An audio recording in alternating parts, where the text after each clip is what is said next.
Welcome to Kickass Radio, hosted by Jo Sainsbury, founder of Kickass Women. Join Jo over the next hour as she shares stories and conversations that are both inspiring and empowering. Having spent over 30 years in the corporate sector, Jo Sainsbury kicked off her heels and became a coal train driver working in the rail and mining industry. It has been her goal ever since to empower and support women who are considering a career change into an industry role, making the transition as smooth as possible. Jo is a walking, talking success story of how taking the plunge into industry can open up a world of opportunity. And you can do it too. If you're a woman working in industry or considering a career change, this is the radio station for you. Let's get into this episode of Kickass Radio. Hey there, Glow Getters. Welcome to the Kickass Radio Show. Am I excited for today's show? You bet your kick-ass I am. This week has been a cracker here in Australia. It's been National Skills Week all week. Now, National Skills Week is dedicated to raising the profile and status of vocational learning, dispelling outdated myths, and showcasing the attractive career opportunities for all Australians. Now, this year's theme is Rethink Your Ideas, and it's in regards if you've ever wondered about apprenticeships, traineeships, and vocational education. Now, this was the perfect week to get all your questions answered. So I advise you to check out the National Skills Week website to catch up on all the week's online events that they've held and the resources that they've got on offer. There's heaps of little informational videos, lots of resources to download. And I was fortunate to get to sit in on a couple of webinars throughout the week, hosted by National Skills Australia. And may I say, some of the great insights and advice shared was phenomenal. And I'll be posting some info and sharing some content over the coming weeks, so stay tuned. Now, here today on Kickass Radio, we are going to get a little or a big hit of tech talk from our special guest, Michelle Bowditch of Door 20A. Now, Michelle is the founder of Door 20A, and it's a tech consulting agency supporting female entrepreneurs and executive assistants to accelerate their careers. Now, through strategic coaching, Michelle helps professionals amplify their workplace presence, master influence, and roadmap their ambitions into existence. And Door 20A's mission is to inspire professionals to find their unique voice, disrupt the status quo, and achieve peak performance by automating workflow with the right tech tools. And we'll really talk about that. With the belief that every woman deserves business success, Michelle has quickly become a formidable leader in the mentoring space. And her philosophy is be you, do you, and amaze you. And it underpins every facet of Door 20A and is instrumental to enabling women to lead from within, because there's only one incredible you in this world. And how often do we say that? Michelle has a regular segment on Talking Tech, which showcases newly trending apps, and recently appeared on Ticker TV, Short Black with Sandra Sully, and Sky News. She is also a multi-award finalist and winner. So you are listening to the Kickass Radio Show Kickstart, where we talk about all things women working in non-traditional roles in varied male-dominated industries, and I tell you how it is. I'm your host, Jo Sainsbury, the Glow Getter. I hope we can keep you in good company over the coming hour. And a huge shout out to all the women working out on track and on site today. Have a great day, stay safe. Now, let's get into it. A big hello, Michelle. Welcome to Kickass Radio. How are we today? I'm very well. Thanks for having me, Jo, from sunny, actually freezing cold Sydney. Well, we're a balmy 27 degrees up here in central Queensland, so we'll try and pass some love down to you. Thank you. South. Thank you for coming on the radio show and for sharing some of your valuable time. And I know you're super busy, but we're also going to enjoy your company and learn a lot from you. So to kick things off, can you tell us a little bit about yourself and your background and how you arrived knocking on Door 20A? Look, I think with anything in life, we envisage where we're going to be, and I certainly didn't think I'd be here. My actual career prior to being a business owner was in the executive assistant space. So I supported CEOs and CFOs on a global scale, and something incredible happened in 2018. I was supporting a CEO at the time, and we got to go off to Silicon Valley. Now, I'm a mother Yeah, I'm a mother in my late 40s now. And at that time, technology, it was my kids telling me about all the apps and the tools and, things I needed to have. And I was like pushing them away. So technology was kind of a foreign thing, but went to Silicon Valley and supported in an incubation, which was a foreign word for me as well. We say the word incubation. But during the 6 months of the incubation, I met Zoom and Slack, which everyone now uses because we're now doing this hybrid work. And I had to learn about how to create efficiencies in my role, supporting the CEO level, to be able to work smarter, not harder. But then also my CEO was asking me to step up to the plate and be more strategic and have a voice. And the only way I could do that was to create efficiencies in the way that I did things, from automating expenses to creating calendar invites to, taking your to-do list from a paper-based into electronic-based and all those kind of things. So, fast forward now to 2019, my job was no longer required. And I went, what am I going to do? And, and my boss said to me at the time, Mish, just go out there, you'll be fine, start your own business. I had no idea. So I just started talking to my friends, everything about what I'd learned in the tech space and been an EA for 15 years plus. And then started talking on stage, and then people go, oh, can you mentor me? Can you show me how to do it? So it wasn't a wake up one day, write a business plan and, do all those kind of things. It was kind of just go do it. And, now we're 2021, we're in our second year of lockdown. Last year was very different to where I am today. And because everyone was banging on my door last year, how do I use Zoom? I can't get people in the room. My Microsoft Teams won't work and all these crazy things. So, it was I stepped last year into an education role, educating women in business. How do I set my Zoom up? How do I create a waiting room? How do I put a passcode on it? I don't know how many people rang me last year, Joe, and said, oh my gosh, these people just appeared in my meeting. How did they appear in my... It was such a whole new world, isn't it? And even I only used Zoom last year, a couple of years at the beginning of the year. So it was a whole new world to me, and I'm technologically challenged at the best of times. And I'm still learning.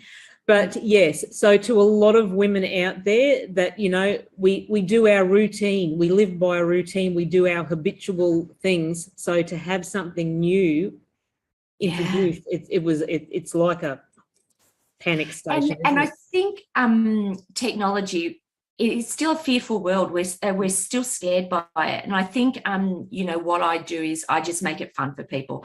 I want them to be able to have the right tech tools in their toolkit, as I say, for them to all work efficiently. So, really it's nutting down, what do you need in your business? How can we implement it? And finding a solution for you and not giving you a solution because it's the latest phase or the Kardashians are using or whatever. What do you need in your business to work efficiently at?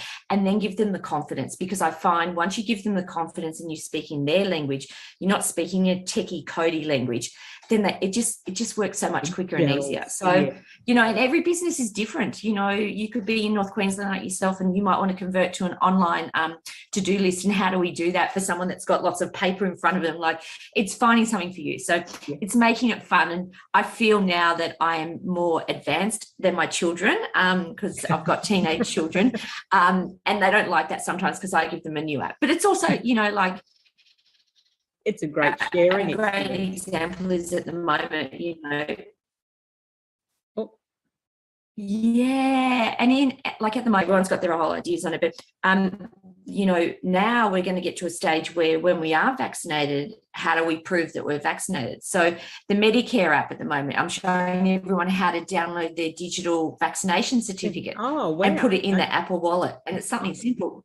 Yeah, it's really, so the government, and it's a national thing, everyone thinks it's New South Wales, but we will at some point have to be able to show that we are vaccinated. And how do we do it? It's in your Medicare app. All of these cards are becoming digital, aren't they? Like anything that you really are subscribed to or that you've completed, and that I know I got my private health insurance digital card through only last week also. So that's the world we live in now. That's exactly right. So it's having everything at your fingertips. And, another great example, and I know for the people in Queensland, you guys don't have it, but in New South Wales, we've now got a digital license. So if we log into the Service New South Wales app, we don't have to carry around our hard license anymore. We can just open the app and there's our license. So if I get pulled over tomorrow for a random breath test or whatever, I just can pull it out and it's on my phone.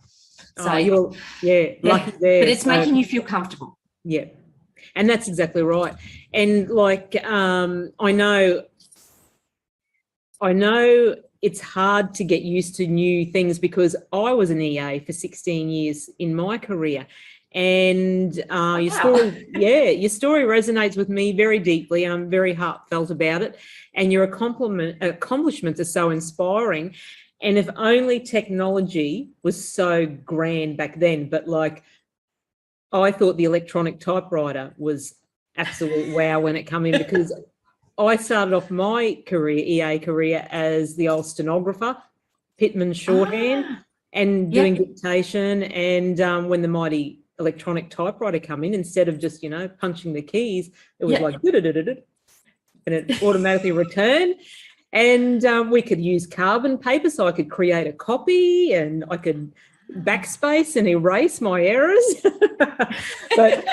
But like, I'm still old school. I love my lists. I love writing my notes. I still use my old diary. Wow. And it's chock-a-block full of all my printed emails with appointments and whatnot on. But that's me. That's my old school. But I'm learning. I've got lots of apps. I've probably got about 50 apps on my phone that I don't use, but we're getting there. Well, you're sitting here today on Zoom, so you've created the efficiency in your business because you needed to learn to use Zoom. So that's okay. So yes, it's definitely a learning curve, but as you said, it's all about efficiency and productivity, and they are great tools to master and to have in your business and in your personal life. So in regards to working in that space of being an executive assistant, how did you champion your way through a male-dominated industry, if it was so to speak? And did you have any challenges in those roles? Look, it is still a man's world out there at the CEO level. So the CEO I was supporting at the time was my first female CEO ever. So I'd only started working with her 12 months prior to us going through the incubation. But my whole life I had a male boss. And it was really, really challenging. And I think also, being at an EA to a CEO or a CFO, supporting a male, you weren't allowed to have a voice. You were there, like you said, you're sitting there on the typewriter, you're taking the notes or minutes, you are there, you're operating in a transactional component. So when we wanted to be strategic EAs, all of a sudden we have a voice, and it's like, people would look at us and go, she's just an EA. Why is she telling us what to do or showing us what to do? So it's a really hard conversation, and it still is hard conversations for a lot of EAs in the spaces, like if they're in the construction industry, if they're in FMCG, government, not so much anymore. Like, to have a voice as an executive assistant, it is still really hard, because the men, and I'm not putting men down, because there are some incredible male CEOs, but we are seen in our EA space that we're not meant to have a voice. And, my role through mentoring and coaching is to give these women, voice, so they can have a seat at the boardroom table. So they're not sitting there just being the minute taker. And how do we do that? And that, a lot of it is the confidence piece, but it's also the understanding to the CEO or the CFO that these women, and they are predominantly women in the executive assistant space, we do see some men, but they are actually real humans who are super, super talented, and we've got to show them how to showcase their superpowers. So how do we showcase their superpowers? Like, what are your underlying skills? Like, and how do we show it in a way that the men or the executives are seeing that you're adding value to the organisation, and you can do it in a strategic approach. So it's a real challenge, Jo, still. And I will say to you, during the incubation in Silicon Valley back in 2018, there was a lot of young men, I will say young boys. So a lot of the cloud solution architects, the data scientists, all these groovy, funky titles were all men. And it's a really tough for a woman to break through in that industry because predominantly she has not been seen as someone that is in that role. So it's yet again, I mean, you know, we've all got our story to share. So how do we share our story, but also adding value to someone or the organisation at the same time when we're in a role that we're seen as she's just the person that's going to make the cup of coffee. She's just the person that's going to take the minutes or notes. Like it's really having that confidence and that voice to step up and lead from within. And it continues every day to be a challenge.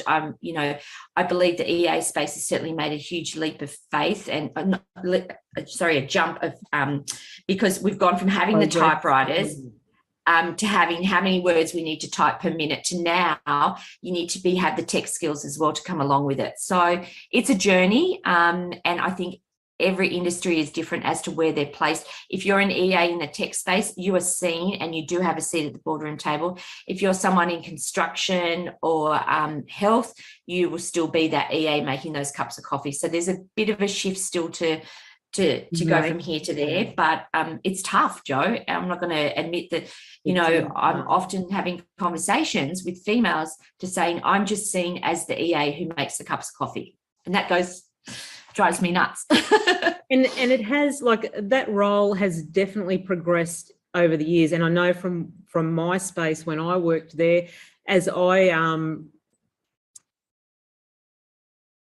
worked my way through when I was finishing in that role, the EAs are more or less running the companies. You know, they're the CEO's right-hand person, and they're the ones that are actually doing all, you know, creating all the communication. They're setting up all the meetings and the reports. They're doing the reports. They're researching for the reports.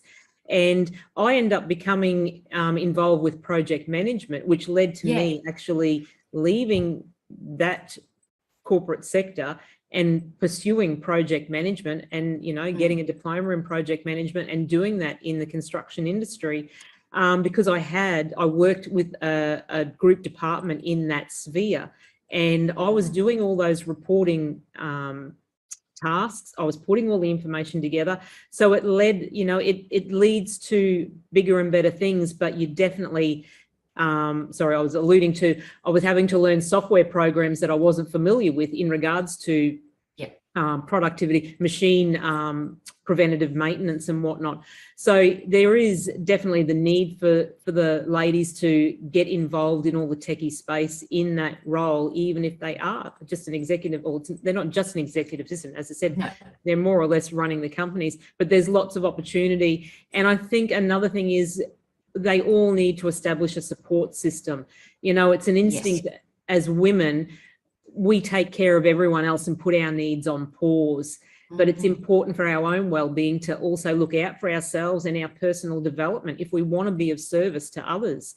And support systems can make a difference to women. Like, women typically assume a lot of family responsibilities, putting us in a position where we don't have the time to focus on our personal and professional growth. So we need to develop those support systems that can help us as we pursue our career goals. And it may be a supportive spouse, parents, in-laws, kids, friends, or anyone willing to help you out. And if members of your support system can take care of things that you typically do while you dedicate time to your personal development, like getting tech savvy in the tools that, you know, you need for your job, you'll have time freed up to put the work into it and become successful or more successful in that role that you're performing. So it's, it's 110%, Joan, you are right. Like, it's creating those efficiencies in the role you're doing. So if you can automate part of the administrative process what I call the transactional functions in your role, it then frees you up the time to become more strategic. So like you were saying, you know, you took on projects and all those kind of things. But if you're not, you know, taking that step forward and taking ownership and responsibility to learn, develop, and create those efficiencies, then you're still going to be stagnant and you're still going to be seen as just the EA. And I also find, from a female perspective, I mean, we look at what's happening today, you know, with the whole COVID and the lockdown and all of that, you know, women, you know, we've taken on a different role. We're now the career woman, we're now the teacher at home, and we're still also the domestic engineer. We've still got to do the cooking and the washing. So it's a massive strain on women at the moment with this lockdown, because we are juggling so many balls and we're still expected to do it at that high level. So I find if we can just create some little efficiencies in our day, through a technology platform or an automation process, and it will free up our time to do all the other stuff, it just makes a huge difference. So, and I think we have to be, yeah. You are correct. We need a support system. I call them our cheerleaders. We've got to have our cheerleaders around us. And a cheerleaders doesn't mean to be 100 people. It just needs to be, 3 to 5 people that are there cheering you on through the good, the bad, and the ugly, as I call it. But they're also celebrating your small wins versus your big wins, because we need it as women. We need a win could be that you might book an appointment with someone that you've been trying to get for 6 months. That's a small win, and we need to celebrate it. And our cheerleaders will be there doing it with us. And that's right. And exactly as you said, celebrating small wins is such a boost to the self-confidence, and it's a fulfillment. It's fulfillment that, hey, I won that, tick that off the list. But I was just going to ask you, actually, the next question was, talk us through your experience with the pandemic and the lockdown, and how you've pivoted and adapted your current role in business to like the new hybrid world, to virtual and remote working. So how does that fit into your life and your routine now? Well, one of the things that I wanted to set myself up for was trying to have a work-life balance, because as you can imagine, an EA supporting at CEO level, you do work 60 to 80 hours a week. So I'm a single mum. I have 3 teenagers, a 13-year-old girl who is in year 8 at school, and 2 boys, 16 and 17. Yeah, I know, and they're both tradies. So first and second year apprentice tradies. Good luck with that. So I worked really, really hard, a lot of long hours. So I did miss out on some of their upbringing because I was always working. So when I went to work for myself, one of my remits in setting up the business was that I wanted to work 3 days a week. So I work Tuesday, Wednesday, Thursdays only.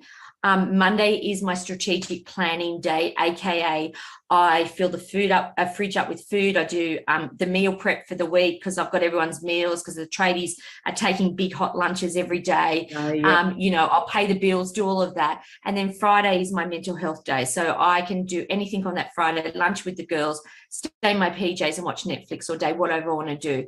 And because I've never been able to do that. So for me, that was a really important thing for me. So, take back to February 2020, I had the whole year planned out from a roadmap perspective of, traveling around Australia, hosting workshops and running conferences, etc. And then within a space of a couple of weeks, we went to lockdown straight away in March 2020, and everything got cancelled, all my workshops and events.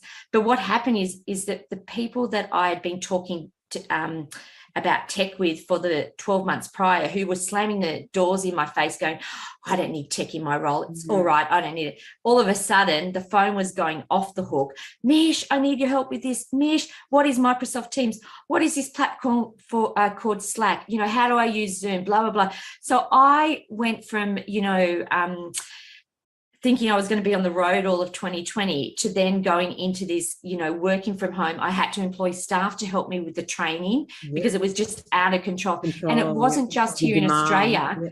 The demand was so high. And I was doing tech audits, which is a 30-minute, solutions-focused 30 minutes of intenseness. What do we need to solve? And a lot of it for the first 3 to 6 months was about Zoom and Microsoft Teams.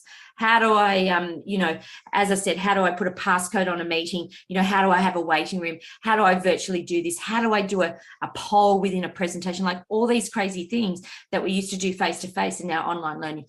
So, we in Sydney were fortunate that we got let out of lockdown, if that's what we're going to call it, at the end of July last year. So I got back on the road again and traveling around Australia. But what was identified last year was there's so much out there for technology. There's so many apps and tools. And you said you've got 50 on your phone.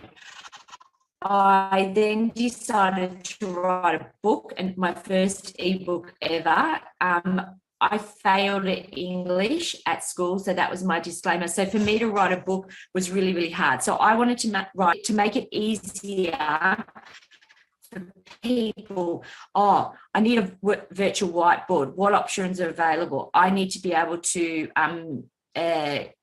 download and print a document instead of, having someone sign it. How do I get digital signatures? So I wrote an ebook in 2020, which is incredible. It's online if anyone wants to see it. We update it regularly when new apps and tools come out. So once you purchase it, it's only $19.95. Once you purchase it, it's all the updates come to you all the time. Yay! I downloaded it. It's an excellent fantastic resource. Yes, yeah. And even if you don't use it, at some point, someone will say to you, how do I scan a document at home without going to the scanner in the office? And it's like, Mish has written this text. So I wrote an ebook, and then I took on a huge advocacy role last year for the admin office professional space, because during lockdown in 2020, the admin role was the first to be cut from the bottom line of most businesses. So they didn't need the receptionist anymore because we were in lockdown. They didn't need an office manager anymore because we weren't in the office. And I didn't agree with it. So I took on an advocacy role. And part of my advocacy role is I then wrote a research paper. Yeah. So I then it got published this year, and the research paper is, there's 3 components to it, talking about the technology in our roles, because a lot of people, just not EAs, felt technology was going to take our role. So that whole AI, that machine learning piece, if I bring a robot into the workplace, I'm going to lose my job, when in fact a robot or that AI technology piece, it creates the efficiencies. So I was trying to remove the fear that you're not going to lose your job. What it's going to do is it's going to free up your time to then work on all this other stuff, or showcase, as I say, your superpower. So like you were saying before, you took on projects. So, do the stuff that you really want to do, and that meaty stuff. So wrote the research paper, and now fast forward to 2021, I got on the road. I had 8 weeks on the road this year, going around Australia, talking about the research paper. I went back to doing workshops. And then all of a sudden, we're nearly September next week. We are day 63 of lockdown here in Sydney. We've gone back to doing everything virtual. I am now doing my next research paper, and really educating, mentoring. I've got a very good structured mentoring program now for women in business. I know it sounds bad, but I'm just focused on women in that mentoring program, because I want every woman to succeed. Doesn't matter what you do. I think we deserve to succeed, because, we've got to have babies, and then we've got to run a house, and then we've got to, cook and clean. It's a hard job sometimes. We juggle, we're like the jugglers. So if you have a side hustle that you want to go into, create a full-blown business, I'm going to be your biggest cheerleader and advocate. So if I can support you in that way, and I want to be there for the big wins and the small wins. So really, working with women in business just brings so much joy to my day, because we've all got something to offer. We've all got a story to share, and we need to share that story. And so I absolutely 100% support everything you've just said, and reiterate it, because women do need to be better at supporting women, and we all need to be cheerleading for each other. It's a better world when we are, and promoting each other's success and supporting each other's failures, because we all learn from failure. That's how success is achieved. But I think for so many, it's just been in survival mode. I think it was really about, what are they going to do? What are the decisions to make right now to save their businesses so they can reopen successfully when the crisis is over? It's in these times, it's really important to just dig deep, have grit and determination. And I don't say that in jest, because I'm very fortunate to have had minimal to no impact from the pandemic. So I'm really feeling guilty to a certain extent for all those who have been affected in the vast extremities. And I truly believe it's really critical right now to pivot in this environment, make the most of something new. And if anything, it has also provided a chance to look at what is not working, and to focus on strengths in yourself and your business if you have a business. It's been an opportunity to take a step back and really rethink how they are doing in their operations. So grasp these these resources on hand, like yourself, the mentoring, the support, the resources. And your ebook is an absolute wonderful resource, especially for me. And like, I'll be using it. It'll be like the new Bible to me. But no, I was going to say, Jo, as well, like, you know, as women, I think we need to be a little bit kinder to ourselves, especially at this time. I mean, I know you're not impacted, but there is so many of us around Australia that have been impacted. And, you know, the whole homeschooling and the stress that it's putting on the households at the moment is just, it's really heartbreaking. And so if you're a woman in business and you've had to stall your business, you know, close your business, or just, you know, do nothing with it because you're just trying to juggle the homeschooling, just be kind to yourself. And we need to, because the mental health thing we know is alive and kicking. It's 1 in 3 people now. You know, we're looking at Lifeline. You know, some days they're getting over 5,000 calls a day, and you know, the percentage of women in business is quite high as well. But I think the thing is that we have to be patient and kind, and when things do become a little bit better, school does go back, your business is going to still be there, and you can just turn that switch back on, get your cheerleaders back in their tutus and their pom-poms and cheering you on again, and just get back to where you need to be. But we just need to kind of, at the moment, you know, what did Melbourne, they celebrated 600 days in lockdown. So, you know, I'm only day 63. They've had 600 days, like, wowzers. It's just different. But we do juggle so much all the time. So that's exactly right. And that's right. Take it easy on yourself.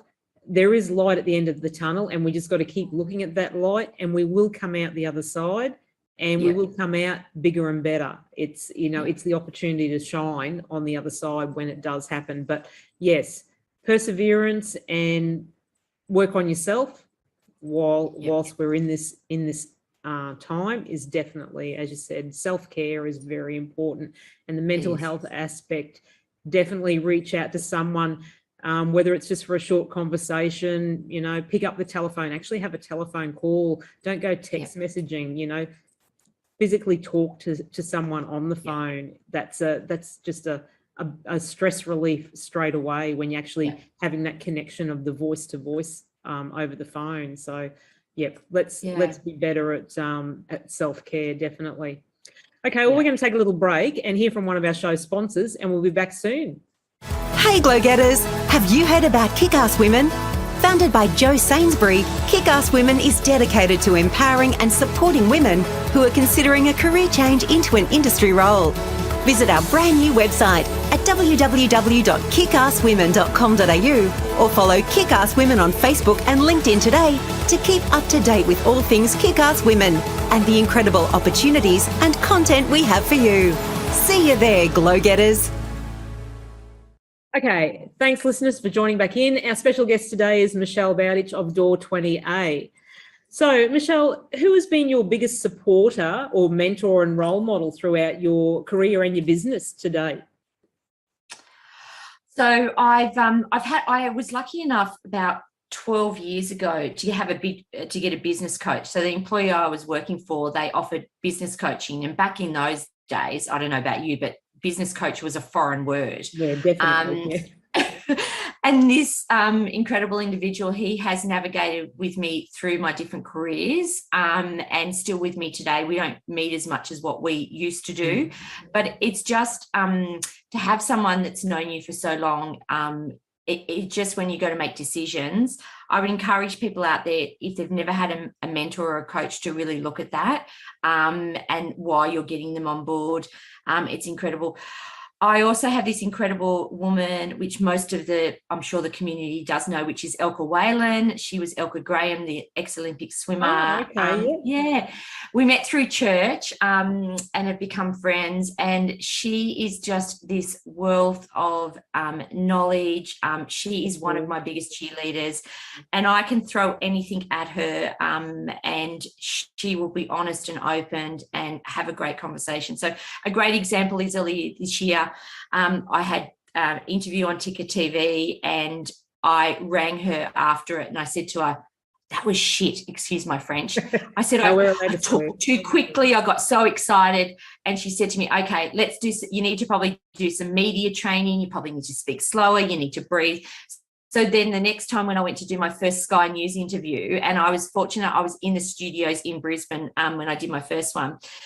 Just a little tips and tricks that she had taught me along the way was incredible. So and they stay in the front of your mind, don't they? When you have that advice and feedback given to you, when you're put into those situations, that's the first thing that I find. It comes to the front of your mind. Like, take a deep breath, act as if you're just talking to a group of friends. So great advice to have.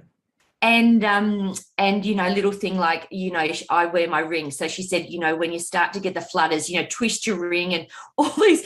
And I'm not media savvy. I'm the first to admit that. And, do I want to sit on the news desk? No, I don't. But having the opportunity to share, my information and my expertise to a wider community excites me as well. I think also I've got a dear friend close to me. She is, we call her Nanny Nell, and she is 62. She's fitter, stronger than I'll ever be. She still runs every day, but she has a husband who's in a wheelchair. So her day compared to my day or your day is very, very different. But she inspires me. So when I am whinging or complaining about, the silliest things that I think are big and I, might blow them out of proportion and I'll yell and scream and shout, she reminds me every day of, to peel back the layers and what is important, and then I go and, her husband is the most incredible man. And we just sit down and have a simple cup of tea or coffee and talk about nothing. She reminds me that thing that was making such an impact in my life or I was stressing about, I've got to stop stressing because it isn't important. She always says to me, are you saving a life? No, you're not. So just, take a chill pill. But it is a good reminder. And, I say a lot, you do need your cheerleaders. I call them your cheerleaders. People call them the A-team or your tribe. You need them around you because they're the ones that ground you when you're making decisions. They're the ones that, if you're making a leap of faith from going from a side hustle to a full business, they're the ones that are going to say no, yes, maybe, or they'll navigate you through this path. And also when you are on a career path, we all tend to do it. We may go on, go left or right of the road that we were meant to be on. And these cheerleaders or the coach or the mentor will bring us back onto the right road and remind us of why we're doing what we're doing. Because that's the important thing is, some days we get up and we go, oh, I don't want to go to work. And these people remind us what we have to offer, what we need to give to other people, and what value we're bringing to the business. So they navigate you back onto that right path and they cheer you on. I mean, I'm sure you get up some days, Jo, and you don't want to go to work and it's like, do I really want to do this? But you're reminded as to why you're doing what you're doing because you truly love it and you're making an impact. And it doesn't matter whether you're digging a hole or you're out there speaking on stage. Every bit counts and makes a difference to someone else. So we need to remind ourselves that. And that's exactly right. Contribution, like even superheroes need help at times and we need to ask for help. So why not ask for help when it's necessary? And particularly when we're talking about these transitions into technology constantly changes. So making it imperative to keep retooling yourself in lots of aspects, is important, and mentorship can bridge that gap between your skill set and the things you need to learn, exactly what you provide. So my advice is also reach out to potential mentors at every chance. And like you, the executive that I was EA for 16 years, we had an 8-year stint the first year. He moved town and got a transfer with the company. And then like about 10 years later, I'd actually relocated to the town that he was in, and he found out and he rang me up and said, do you want a job? And I'm like, oh, okay, yep. And I did another 8 years service with him. So we become, he become very much my mentor and guide and sounding board. He taught me a lot in regards to work ethic, gave me a lot of feedback, encouraged me to learn lots of things. So yeah, forever grateful. We have a great relationship, friendship still to this day, and same as you, don't get to see each other that often anymore. He's an aging man now, but yeah, absolutely value him to the hilt and what he taught me and what he provided me in mentorship and a role model over the years is, invaluable. And to work for someone that long, Joe, like that means that you had the click, the trust was we there. did, yeah. Yeah, and that's really important in an EA role. Like you've got to have the fit, what I call the fit, and with the fit comes the trust. And that's where the longevity that you guys had together, the 2 8-year stints, like that's so incredible. That's really, it was great. And it's very important to build a network of mentors and peers. And, you can have your mentors at work and outside of that workforce, and your peers as well, that you can tap into when you need help figuring things out. And I'm a big supporter, consider joining women's network groups. There's lots of women's groups out there that are just absolutely magnificent cheerleaders, and they will cheer you all the way home. There's always lots of room to learn. And there's also going to be rejections, but you have those cheerleaders in your backyard supporting you, and you need to keep reaching out to them. Yeah, you do. And I think it's, life is about enjoying it to the fullest. And, we're learning in this lockdown that we can't plan, that Christmas holiday or do whatever. So enjoy now. Don't worry about what happened tomorrow. Don't worry about what you think's going to happen next week. Live for today and make the most of it. Exactly right. Yeah. So, and I think we've touched on this a little bit before, just to have a bit more of a conversation on it. Like I call it your way bridge. So what does your way bridge or work-life balance mean to you, and how do you work to achieve that goal? Oh, look, some weeks are great and it goes according to plan, but other weeks, as I mentioned earlier, navigating 2 tradies in the house can be interesting. And I'll give you a great example at the moment because of lockdown. Both the boys can actually get their P's license, so they can drive. But Service New South Wales is closed down because of COVID, so you can't go for your license test. So I am navigating the drop off and pick up. And as you know, with tradies, they don't start at 9 o'clock, it's early in the morning. So I would say at the moment, my work-life balance is very different. I feel the support I need to give my children to be there for them just to navigate their days. So, my days aren't long with a working day because I'm up at 4 a.m. and pretty much, one tradie's going this way, then I come home and pick up the other tradie, and then I'm dropping the other tradie at work. So, I've probably pretty much done, an hour to 2 hours in the car in the morning. So I come home, and my big thing for me is I walk. So I'm a walker, and that is great for my mental health. I'm getting what I call liquid happiness or exercise. And also I do it from a learning capacity. So I'm not a reader, I'm a podcaster. Yep. So on Sunday night, I rack up my list of podcasts for the week. So most weeks I have between 10 and 15 podcasts. So that's my learning time because we've still got to learn. We're never too old to learn. That's exactly right. Yeah. And one of the initiatives that I took on personally for myself during lockdown is I'm walking 20,000 steps a day, and I'm star jumping all the time. So for the listeners that are on Instagram, come and check me out. You'll see me star jumping all the time. I've seen you star jumping, yes. But the thing is, it's a little bit of that humor that we need to bring to our life because we can't control what's going on. We don't know what's going to happen. The cases could be 10 tomorrow. They could be 1,000. That's out of our control. But I can control what's going in. So my work-life balance at the moment is a little bit skewy because I'm focusing on, the kids at home, my daughter's homeschooling, all those kind of things, but then also focusing on me with my mental health. So walking, whether we're in COVID or not, is a big thing. I mean, my mentoring program also, if we're not in lockdown, is part of my walk and talk. We do walk and talk. So we walk 5Ks or 10Ks, part of the mentoring program.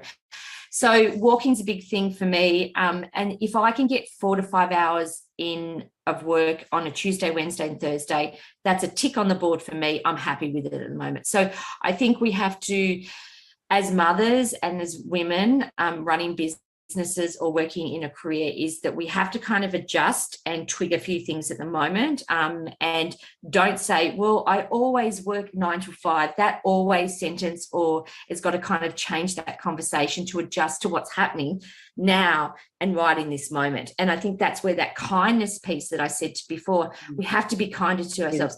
So if the child runs in and go, the internet broke and I can't get my science assignment, loaded up. We have to drop what we're doing and focus on them, because that's a big thing for them at the moment. And we have to be more present. And I think that's one thing I learned from going from the corporate space to working for myself. I said I wanted to get that work-life balance. My number one priority is being present for these children, because I've got two boys, as I said. I want to make them better men. And how do I turn them into beautiful men that, when they go and meet a girl and their parents, the girl comes to me and says, do you know that you've got the most delightful son? I want to have, so, but it's spending time and having those conversations. And you mentioned earlier that your kids are older, but it could be in the car in the morning and having a conversation with them.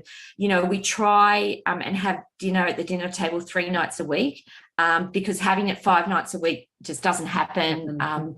So it's having those conversations, and that we're having adult conversations now. We're not having the 3-year-old or the 5-year-old. They're 16 and 17, but if you saw them, Joe, they're like big boys. I think they get to a certain age and then they just tower, and we just lose that concept of them being so small. And as I said to you, I've just become a grandmother, and we haven't had a baby in the family since our baby was a baby. So grasping the concept of how small they are again, where they started from, it's pretty daunting, but beautiful in the same time. But yes, you need to be present in their life and make the time for them. Don't dismiss them. Don't. And they're my cheerleaders as well, Joe. That's exactly right. Yep. As much as you support them, they will support you back. Definitely. Yeah. And I remember one day I was on Sky News here in Sydney, and my son comes home from work, the electrician, and I was talking about apps, and I referenced to his industry, because there's an app that you can use as a tradie to do your timesheets and your quoting.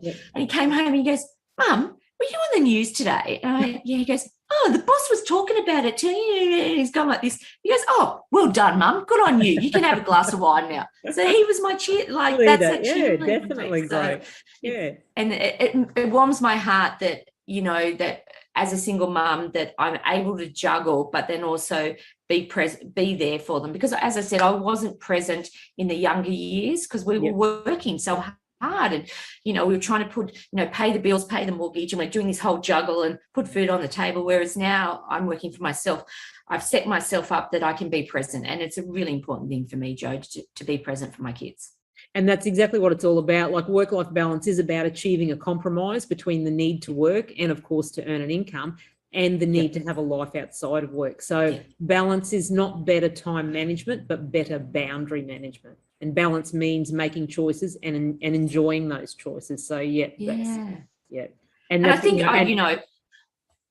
I think maturity comes, age and maturity comes with that as well, when we can make those better choices. So that's right. And I always say, don't aim for work-life balance, aim for work-life fulfillment. So that's what we need to work on.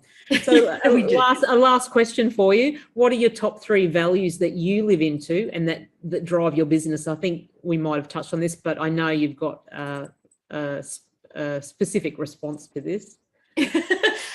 So I've got my 3 C's in my business, which is community, connection, and collaboration.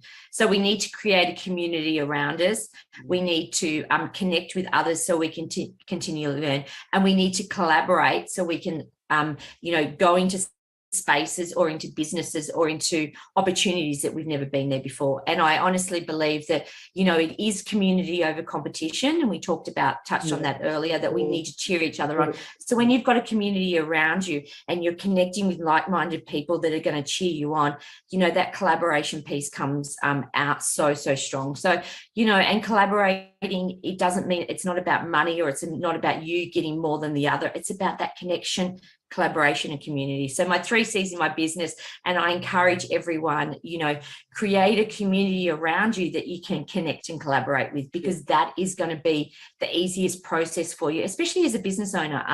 And it's not about competition. And I think, before, as women in business, we did often go like this and butt heads and, oh, she's doing this, so I've got to do this. And it's not about that. Stay in your lane, be true to who you are, and create a great community around you so you can connect and collaborate.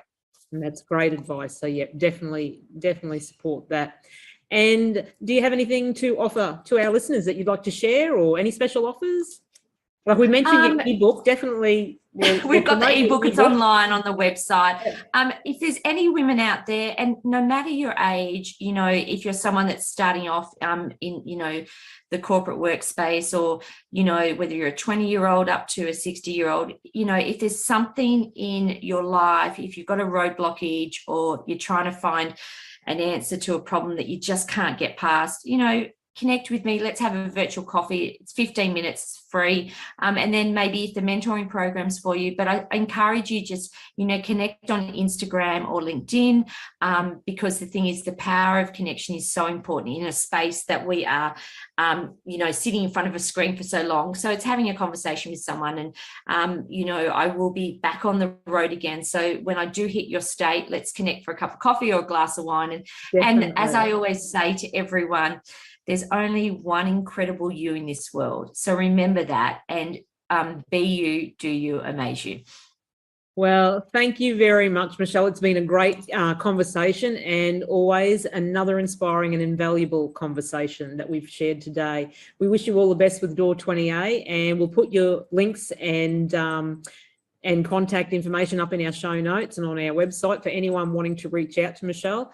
So I'd like to say thank you again. Take care and stay safe. And we look forward to catching up with you a little later on in the year. And definitely when we can all travel again, we'll be making those phone calls to say, hey, let's catch up. So we'll hear another quick word from one of our show sponsors, and we'll be back to get our take 5 and wrap it up. Talk to you soon. Hey, Glow Getters.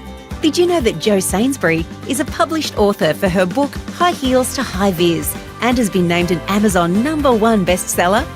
Telling the story about Jo's transition from the corporate sector into industry, High Heels to High Vis acts as a guide for women who are considering a non-traditional role and career.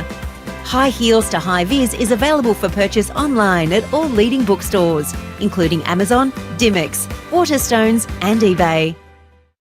Okay, so that's been a great conversation today with Michelle of Door 20A. So now we're going to get our take 5 tips. So with Passion Powering Us, here are just 5 tips in relation to Michelle's Tech Toolkit ebook that she's got on offer that you can download or purchase and download. And it's to help us manage a plethora of daily activities in both our work and personal lives, and its complements, of course, of Door 20A. So I've just picked a few topics out of it. So we've got 5. So the first one's about document management. It's about your filing system. Number 2 is time management. We all need to manage our time more efficiently and productively. 3, of course, is communication, one of Michelle's main values. 4 is network. We can't promote that more than enough. Networking is so vital and important to your own self-confidence and your success in either your career transitioning or career journey and your businesses. And number 5 is the most important, it's self-care. And Michelle talked about a lot about that today. So remember to be kind to yourself and take that self-care. And lastly, a safety affirmation from Michelle. It's a favoured quote from Michelle, and it's very pertinent to each and every woman out there. When thinking small, so too is what we allow ourselves to achieve. When thinking is big, we create opportunity to accept abundance. Okay, that's it, guys. I do hope you enjoyed our show and our guests. A very big special thank you to Michelle Bowditch of Door 20A for sharing so much invaluable information with us. And I hope you all found the information inspiring and that it gives you something to ponder and perhaps action over the weekend. The road to success is not void of challenges and pitfalls. Patience is key to realising your full potential. You will have doubts and get discouraged at times, and particularly in these times. Realise that there will be a learning curve for every new thing or concept that you decide to learn. If you put in the time and work, you will eventually become very proficient at any new skill. Mistakes are a learning opportunity because you understand what you need to look at more carefully or dedicate more time to understanding and how to avoid making those same mistakes again. The fact that you are still persevering is commendable. Technology can help leverage limited capacity and capital in smarter, more effective ways. And in some cases, using technology provides us greater efficiency and versatility, making it a natural progression for processes you may already have in place in your personal life and business. In others, you may need to make some adjustments to reap the benefits of tech-friendly alternatives. I know I do. The good news is that the benefits often outweigh the short-lived challenges of the transitional process once new systems are in place, and Michelle has highlighted just some of those areas to explore when you're ready to ramp up your use of technology in your life and business. And Michelle is just one of the many amazing female entrepreneurs seeking opportunities to lead during the pandemic, to inspire, create, innovate, and empower others. As always, I really appreciate you giving me your time to listen to this radio show. You can find more information on the episode and Michelle and Door28 in the show notes or on my social media pages. Don't forget to subscribe to the podcast to get the latest episodes sent directly to you. Well, that's all for today's show. Thanks for your company and for listening to Kickass Radio. It's not goodbye, but see you later. Stay safe and well. Keep in touch, POSCOMs. Go on, get your glow on. Become a glow-getter. Thanks for tuning in to another episode of Kickass Radio, where we kick goals and deliver empowering conversations for women. Want to hear more from Kickass Women and Jo Sainsbury? Visit the Kickass Women website or follow Kickass Women on Facebook, LinkedIn and Instagram. See you on the next episode of Kickass Radio.